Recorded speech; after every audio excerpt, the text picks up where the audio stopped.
When you think of Manhattan, what's the first thing that comes to mind?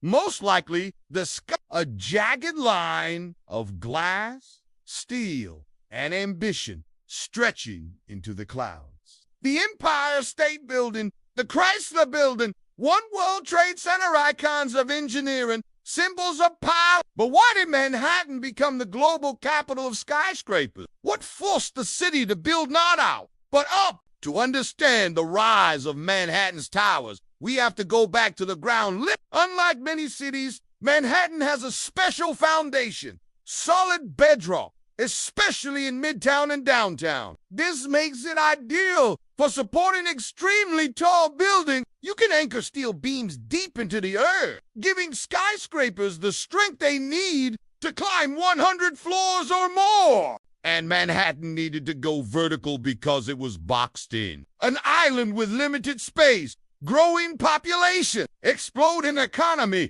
By the late 1800s, the city had no more room to spread. The only option was Skywood. In 1902, the Flatiron Building changed the game.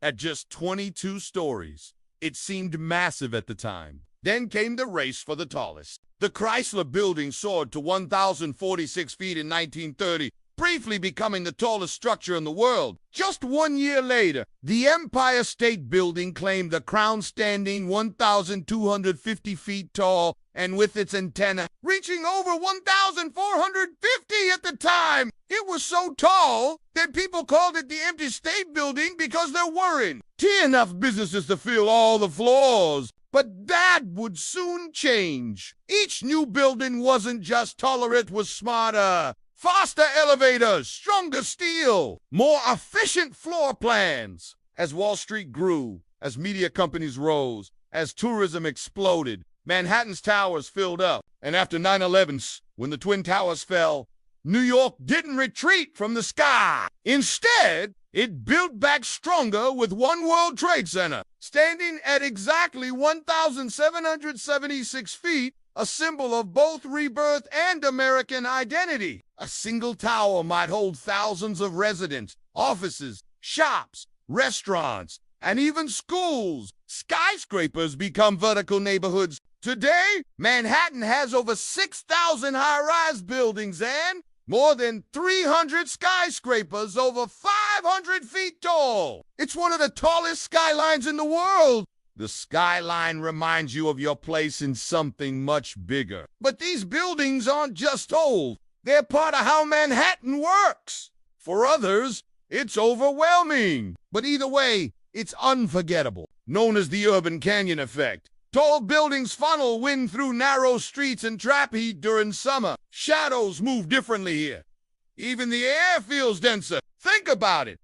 When you can't build wide, you build high. Proof that no matter the... They also shape the psychology of the city. In Manhattan, you're always looking up. The buildings tower over you. They're popping up in Harlem, the Lower East Side, even Brooklyn across the river. The skyline is spreading, evolving, refusing to stand still. For many, it's inspiring. Some are taller than the Empire State Building, but far thinner, sometimes less than 60 feet wide. These buildings also reshape light, wind, and even temperature. And yet, the skyline keeps growing. In recent years, a new wave of super tall luxury towers has appeared on billionaires' Rosum with only one apartment per floor. These needle-like structures are engineering marvels. But they've also sparked controversy, blocking sunlight, inflating housing prices, and changing the skyline forever. Still,